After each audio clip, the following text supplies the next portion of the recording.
Okay guys, this is called the burnt french fry choke. And you know why it's called the burnt french fry choke? And it's because, look at these legs. They look like burnt french fries. They skinny, ain't nothing I can do about it but choke people out with them. That's why I named this choke the burnt french fry choke. If you see that name anywhere else, I dare you to try to find that name anywhere else, because you won't. You know why? Because this is my choke, and I'm giving it to you guys on this submission series, 1001 submissions. Now I'm going to show you how to do it. Starts from my open guard. Here, I got an open guard. What I'm going to do is I'm going to take my foot out off his hip, and I'm going to slide it up under his neck to here. Take my foot out, slide it up under his neck. As soon as I do that, the other leg comes out and over the top. Knee behind his neck to here. Once I get here, I'm going to reach up, grab my own shin, pull it down, then I'm going to bring my arm around my knee to my other knee, pull down, and kick my toes up on, and while his neck is trapped in between the top of my ankle. Kick it up and lock it down. I dare you to find this technique anywhere else called the burnt french fry choke, because this is my stuff. This is my thing, and I'm giving it to you guys. Now, in full speed.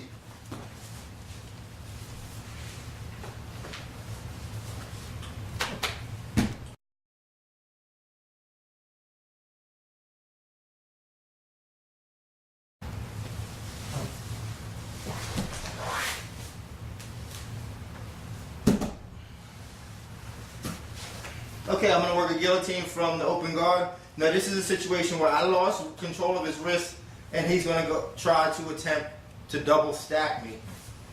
Okay, I'm in open guard, I'm trying to get wrist control. He broke free of his hands, and he comes underneath my legs. Now you don't want to let him get this far into the move before you try this. If you allow him to get this far into it, it's too late. You got to go for something else. Maybe the triangle, but I'm not going to let him get this far. So initially, he gets his hands free, he comes underneath my legs. As soon as he gets about this far, I have to push off on his hips and scoop my body back to here. Now, I'm just going to put my feet on the floor inside his hips. So as soon as he comes through, he gets here, I push back, put my feet inside his hips. Now he can't lift my legs no more. Now once he's here, as soon as I get here, I'm going to sit up and push his head down. As I sit up, I kick my hips back, push his head down right into the guillotine. I'm not going to wait to push his head down and then feed it. I'm going to push his head down into the guillotine. To here. And me personally, I like to use the one where you put your sternum on the back of his head from this position. So I'm going to push his head down into the guillotine from here, lock my elbows in, and push his head down. Push his chin right into his chest. Now my grip, I'm using this grip here. I put this grip right underneath his chin. The other one goes on top, my elbows come together, and I push down on his neck. If you can see, I'm using the grip where I come here and here, lock it down, and push inside on his neck. On his neck, trying to make his chin touch his chest.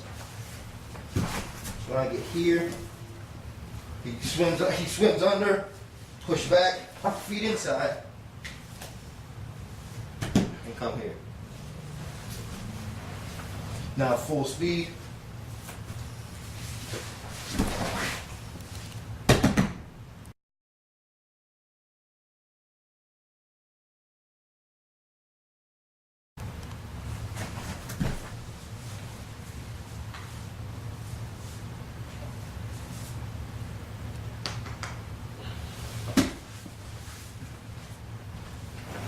Okay, here's another triangle I'm going to work. This is going to work off of a pass. When your opponent is trying to double stack past you. Okay, so when he's trying to double stack past you, always make sure you're not getting your guard pass, so make sure that he's not too far to the side of you before you attempt a submission on him. Because if you attempt a submission and he's already past your guard, what's the point? He's past your guard. So make sure that you're able to maintain your guard and your hips are in a good position and you're ready to go for it. So you got me stacked up. Here, I make sure he's not in a position that's too dangerous to pass. My legs are okay here. I don't let him stack me too far on my shoulders. So I still want to stay somewhat on my back. Now as he starts to walk around, if he's walking around this way, I'm going to reach up and grab my shin. Here. Keep it nice and tight, and I'm going to pull it to me tight to the back of his neck. Simultaneously, I'm going to slip this arm in. So I'm going to grab, and I'm going to slip my other arm in, right on the side of his neck. I'm going to grab my foot, pull it through, and then I'm going to grab my own shin with the opposite hand underneath my leg. Now from here, I'm going to reach up, go ahead and triangle the legs, and once I have the lock here under my shin, once I'm here, this way, I'm going to raise my elbow. That's going to be extra pressure, added pressure to help finalize the choke. So I don't let no space between my leg, my arm, and his neck. No space. I want all that to be one. Has to be glued, has to have a lot of pressure in order to make the finish. Once again, the details, make sure he doesn't stack you too far, and make sure you're not too far up on your shoulders. If he stacks up this high, you're not going to have the leverage to finalize the choke. So make sure your hips are okay, you feel strong and solid here, that you're not in any danger of getting your guard past. Now as he starts to walk around, he's coming around slow, grab your foot, reach under with this part of your arm on the side of his neck, pull your foot through, and grab it with the opposite hand. Now, reclose the triangle, squeeze, and raise your elbow. Now full speed.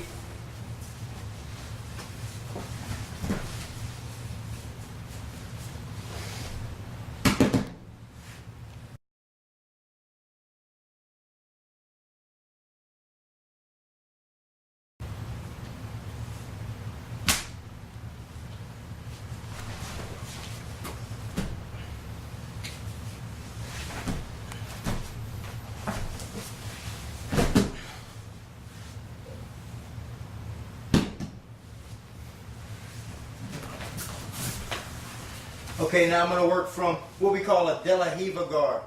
That means that I'm going to have an outside hook on his leg when he steps forward with the leg. So if he stands up over top of my guard here, this way, I'm going to outside hook his leg. So I'm going to take my leg, wrap it around, and hook his leg here. I want wrist control initially. I want to control his wrist. Now, whether I'm controlling with one or two hands, that's okay. I'm going to start off with one hand. My other foot's right on his thigh. Now what I'm going to do in order to get the back mount rear naked choke, I'm going to switch hands. I'm going to control his wrist with this hand, and I'm going to grab his foot. Once I grab his foot, I'm going to stretch my leg and turn here. This way. This is going to keep him up and put him right where I want him. I'm going to turn here, straighten my leg, and hook his hip. Once I have his hip hooked, scoot back a little, I'm going to take my leg and put it on the inside of his knee. So I have his hook, the hip hooked here. Take my leg, put it on the inside of his knee. You see it breaks his posture a little? That's just what I want. I'm still holding on to the wrist. Don't let go of the wrist. Now from here, I'm going to scoot back, and I can release this hook, scoot behind him. As I scoot behind him, I'm going to grab his hip. Then I'm going to put my other hook behind his knee and pull him down. So I kick his legs up. As soon as he lands, don't waste no time. As soon as he lands, start going for the neck and then put the hooks in. Don't wait to put the hooks in to go for the neck. As soon as he lands, hooks or not, go for the neck. Then put your hooks in and finish the choke. Now let's do it in full speed.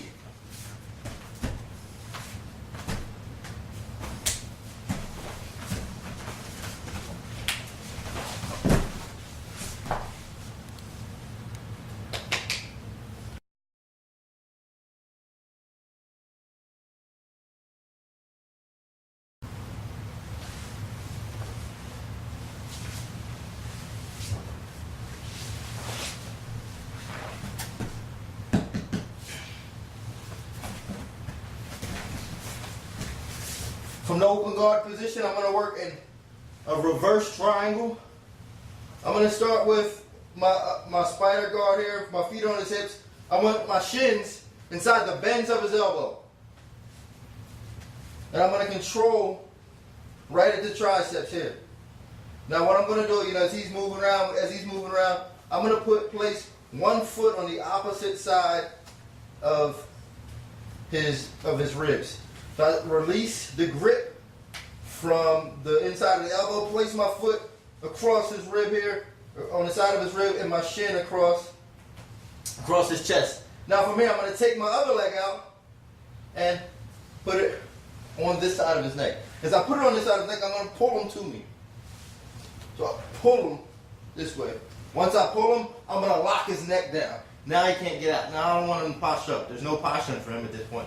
Now once I get here, take my hand, come underneath his body, straighten my leg, and lock the triangle.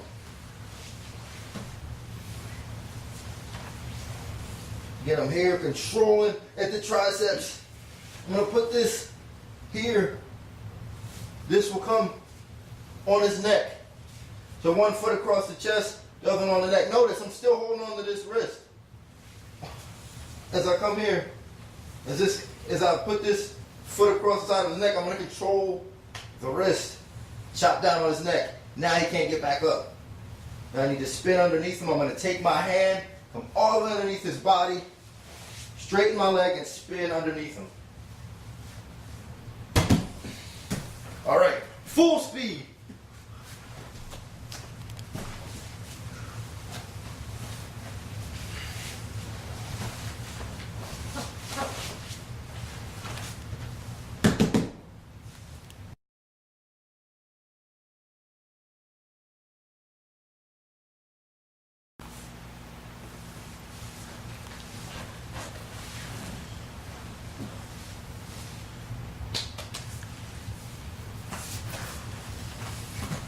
From the open guard, I'm going to give you guys, and I'm going to show you guys how to do a triangle from the open guard.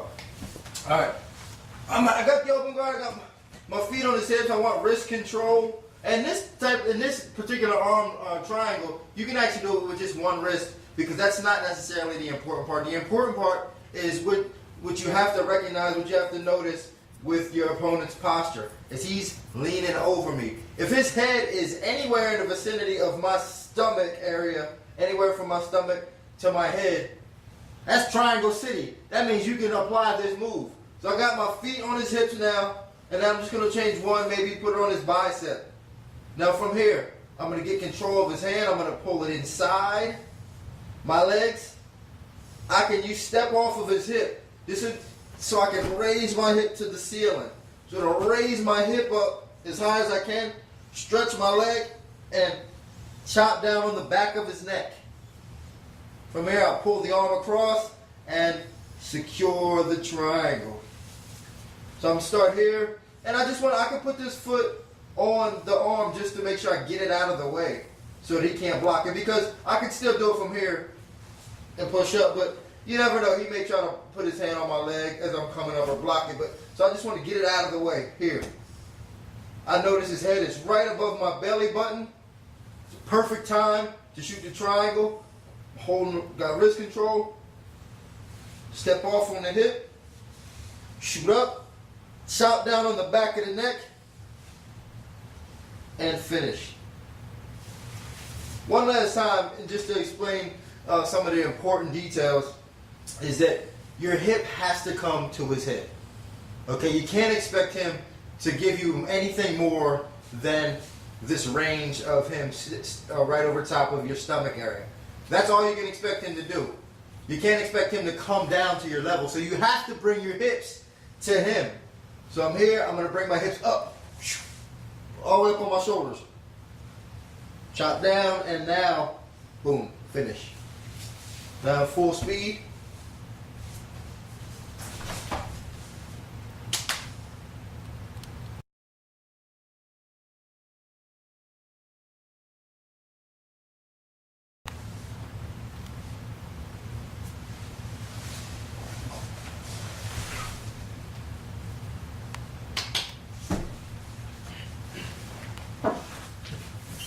Okay, now I'm going to give you another triangle from the upside down spider guard. Now obviously, yeah, it looks a little funky, it looks a little crazy, and it is, I'm not going to lie, it's a little hot doggish. But you know what? Sometimes you have to be a little bit unconventional in your attack if you want to get submissions. So here's just a rather unconventional way of getting a triangle. I'm going to start from the upside down guard. When you have an upside down guard, it's very important that your back is round, that you're able to maneuver just in case he's trying to pass or so on and so forth. You don't want to be flat on your back like this with just your legs in the air. You want to round your back off so that you can be able to roll and spin as you're going for your triangle. So I'm a wrist control and I'm round on my back. My hips are up and I'm round. Now I'm going to take one foot, I'm going to pick a side. I'm going to take my foot, I'm going to put it underneath his armpit. So from here, I'm going to put it underneath the opposite armpit to here. Now from here, I'm going to raise my hips as I swing all the way around. And I'm going to use the leverage of his armpit to help push me and spin me around. So I'm going to bring it underneath his armpit, raise my hips as I spin all the way around. Still controlling both wrists. Now that I spin all the way around, my leg's going to come behind his neck. So spin into position and finish the triangle.